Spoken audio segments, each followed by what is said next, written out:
Was a girl running in a group. She had a high-speed motor in a 40 Ford coupe. She had a racing Chem and a supercharged.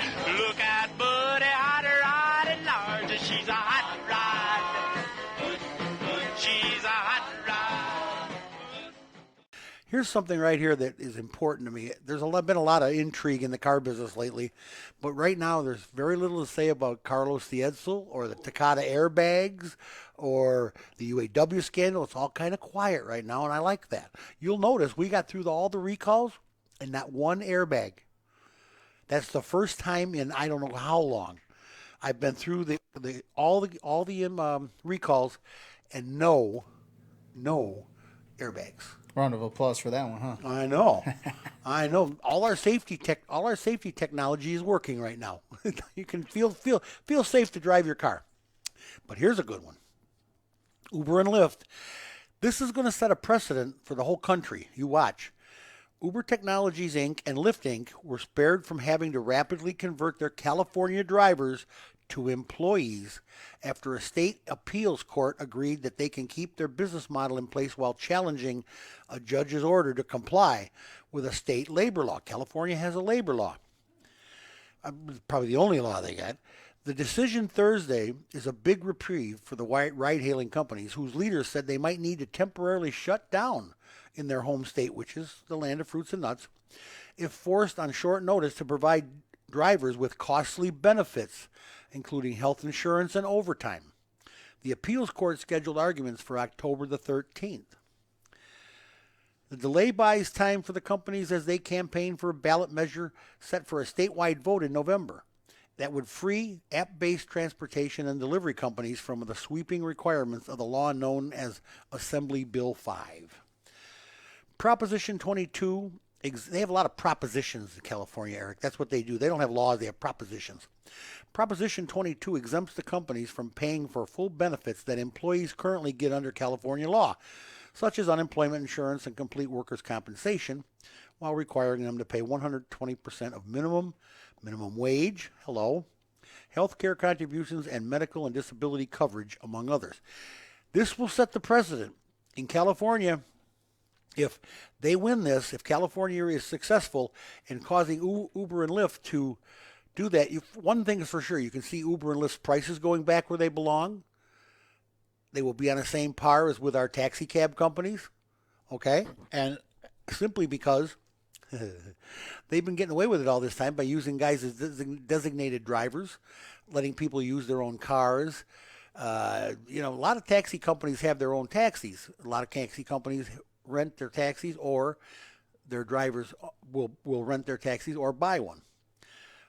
But they still are employees and have all the benefits of a taxi cab company, and this is why fares are a little bit higher than Uber and Lyft. It's cheaper to go Uber and Lyft right now because they're scabs. Okay, they're not union. They're not anything. They're independent. Some of the times you're getting in cars that need a tune-up. You're getting in cars that need brakes. You're getting in cars that need all overheating problems. I mean, you're getting in cars that are not necessarily the best you can get in.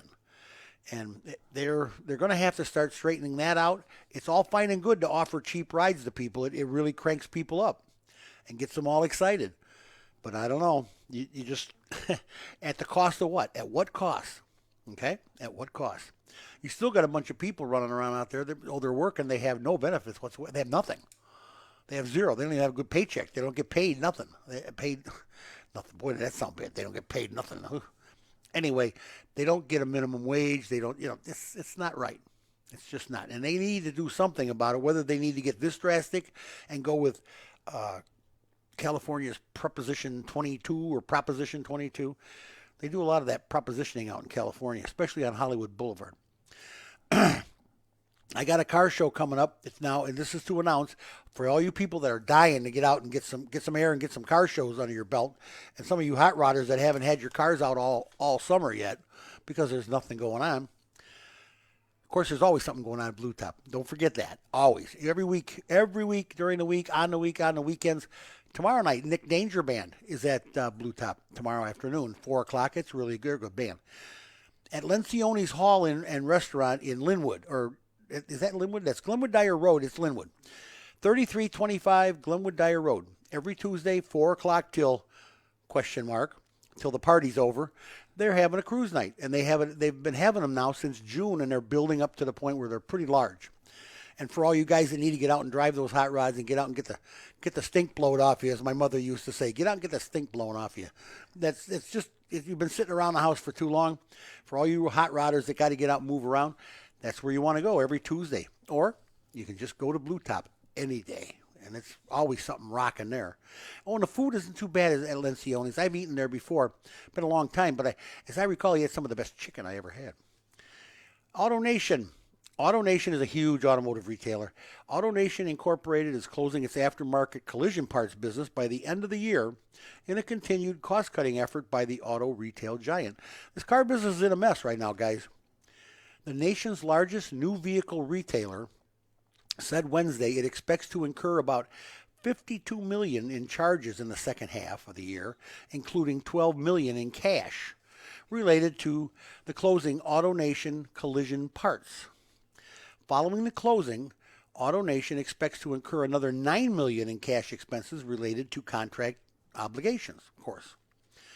Autonation has cut 3,500 positions this year amid cost-cutting moves fueled by, of course, the coronavirus pandemic. The company said it will continue its profitable Autonation precision parts business, which includes branded maintenance and repair parts. They're a conglomeration of dealerships, new car dealerships, and they're huge. I have no idea how many dealerships they have in their barn, but they have a lot. They're huge. They're very big. They're the world nation's largest. And they did have collision parts, but they're not going to carry them anymore because they can't afford to. A lot of things changing because of this, okay? A lot of things. Although one thing that's going back on, the Beijing Auto Show, which was postponed from April due to the coronavirus pandemic that broke out in late January over there, is set to begin in late September. In the Chinese capital of Beijing. The event, the country's largest auto show, will run from September 26th through October 5th. Oh, maybe Rick will fly us over there, Eric. What do you think? Media previews will take place September 26th to 27th, so we'll have to get over there real quick. Tell Rick I don't want to go there. Nah, I don't want to go. Organizers of the Beijing Auto Show said various measures will be implemented to ensure the safety of show participants and visitors. But it's unclear if capacity at the indoor event will be limited. In other words, we're going to make you all wear masks, but we're going to jam you in like sardines like they do in China. It's hard to get a straight answer out of those people. It just is. They don't like telling the truth. No? And you can't blame them because most of the time it implicates them. It gets them in hot water. We got to talk a bit about batteries, electronics. Electricity is the future of the car world, guys. Let's face it. And battery companies, the war is on.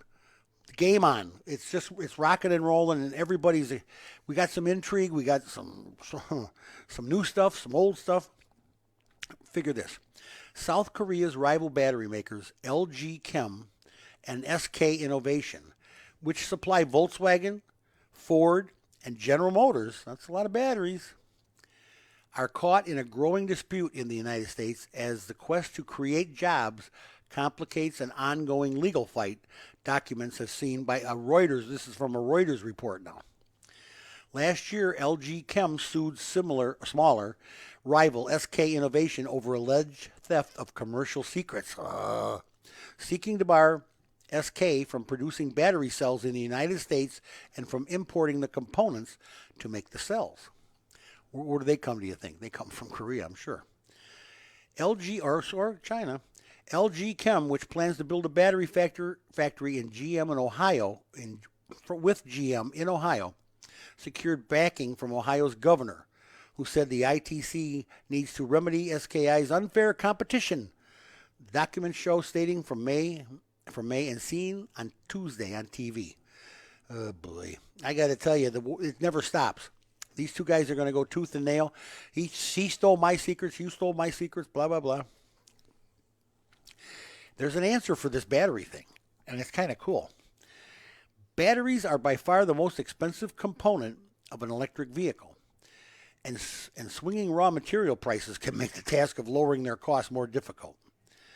China's NIO Inc., N-I-O Inc., and contemporary Amperex Technology Company aim to lighten that burden by allowing customers to lease batteries separately from vehicles, reducing the upfront purchase costs. So here's the deal. The approach means customers can buy just the vehicle shell outright while agreeing to pay rental fees for the battery. They can also replace the battery with a newer, improved one in the same car shell as technology rapidly is advancing. In other words, battery technology is just booming. Under the new lease model, the starting price of NIO's ES6 utility vehicle without a battery would be 273,600 yuan, or $39,500.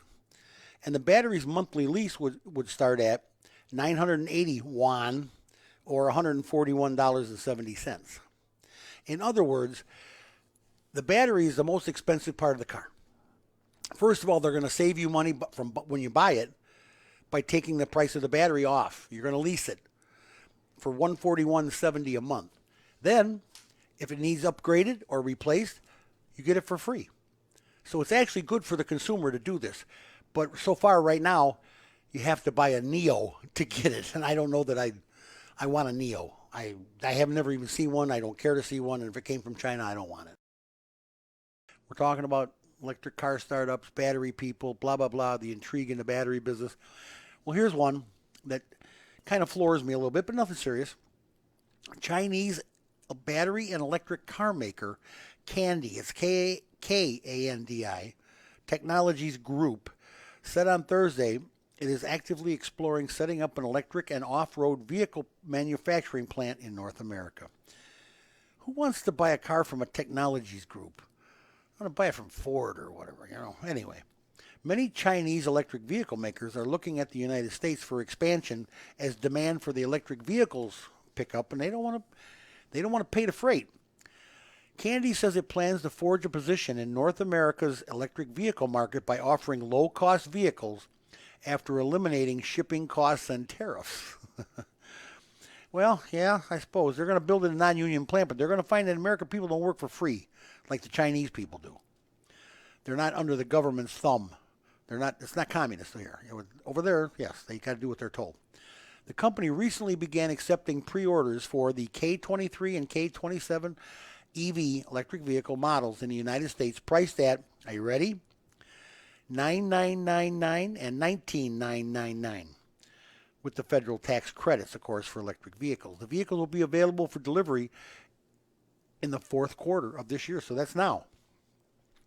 Coming on September, October, November, December, yeah. The deal is, you know what? You want to buy one of these little electric Chinese cars? I mean, and they're going to make it down south in non-union plants, and who knows what kind of shape it's going to be in and how long it's going to be worth anything. And what is it, a throwaway? Are these throwaway cars? I don't know. You know what? Would you rather have one of these little dinky shoeboxes that run on batteries or one of those fire-breathing muscle cars come out of Detroit? I'm all for Detroit. I'm sorry to tell you. I'm an old school, okay? I'm a dinosaur. I am. I'm a dinosaur. Not really, but oh, okay. I tell you, Eric, when it comes to certain things, I am. Well, I am. So I'm on the interweb. Like people like to call it interweb here. And I'm looking at these cars, right? And they have 1, 2, 3, 4, 5 different models, right, that I'm seeing. Some models are charged on the side while the others are charged in front. They look like they're a combination of a Fiat with those little other small vehicles. I can't think of the names right now. Some models look like a Mini Cooper. Others look like it's a Prius, an extended Prius. There's another car that looks exactly like a Chevy Trailblazer, which is actually not that bad. That one's actually pretty nice out of all of them. And then they also have another one that looks like those Volkswagen buses, like in the ones that they made in the 70s. Yeah. Yeah, those are so far the designs that I've seen so far in the interweb.